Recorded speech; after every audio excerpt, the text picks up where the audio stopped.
Alright guys, big news in the Mormon world this week. We found out that our church has $100 billion saved up. Now, to give you an idea about how much that is, this is about the equivalent of Bill Gates' net worth, which you could say makes Mormons the richest church in the world. Now, I've talked to several Mormons about this, and they are very excited. This is exciting. This is really exciting. And I don't know if you guys know this, but the Mormon church is the only true church of God on the earth right now. The Mormon leaders are the only ones who have direct access to what God wants for the planet right now. So that means that what God wants done with $100 billion is to have it sitting in an investment fund growing bigger. So then we can do even more good with it later. You know, obviously we don't want to use this $100 billion right now in the world because this is what God wants done with the money. You know, the Mormon church is still doing humanitarian things right now. I mean,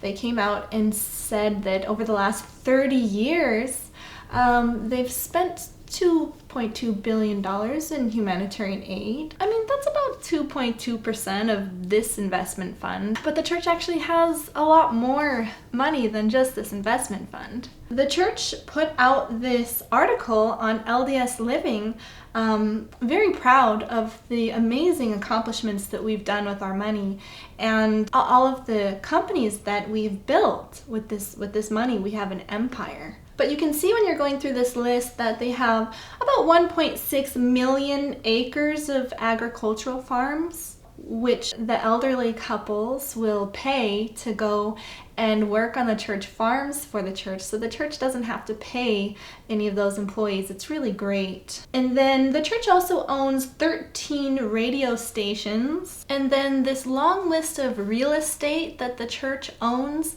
This is not even including the $35 billion they have in temples and churches around the world. And I'm going to put a link to this LDS Living article in the description below so you can check out how many companies and properties and investment holdings the church has. So very, very smart with their money. Richest religion in the world. Like, how exciting is that? Clearly God has smiled upon us. Now, you know, the church does get $7 billion per year in tithing alone, but they're very proud of this $2.2 billion they've given in humanitarian over the last 30 years, which actually comes out to around $40 million per year.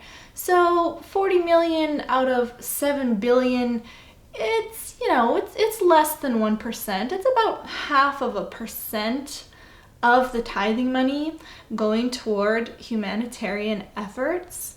You know, that's awesome. I'm sure they're doing really great things with the rest of the money somewhere.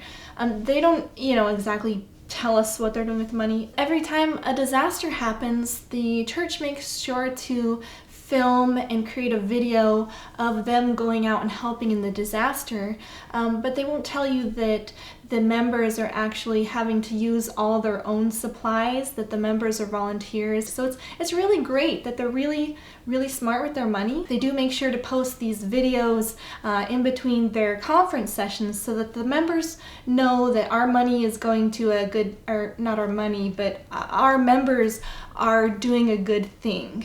So where does the tithing money go? Well, you know, that's for them to know. We just pay it faithfully.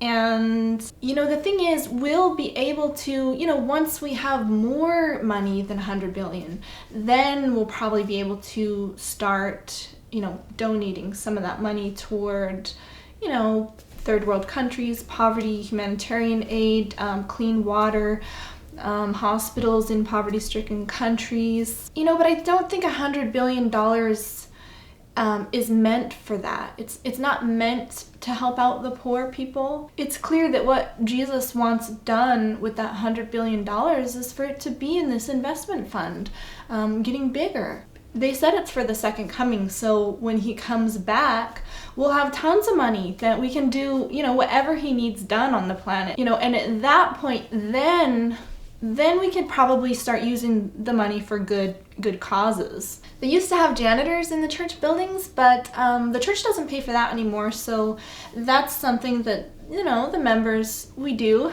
ourselves, and that's great. We do a lot of service, we do a lot of work, so the church doesn't have to pay for anything like that. The church has, you know, can build their money and continue building it and not have to pay for things. We pay for ourselves to go on our own volunteer missions for the church and to promote the church for them, and they definitely don't help out or pay for that. In fact, elderly couples who have saved up money their entire life can pay the church to go out on a volunteer mission where they actually run the church's, you know, other business sectors where they can work for the church as free employees, which is great because the church doesn't have to pay for those employees either. The members are so giving that the members will give their time and their money and their tithing, and the church doesn't have to pay for any of that.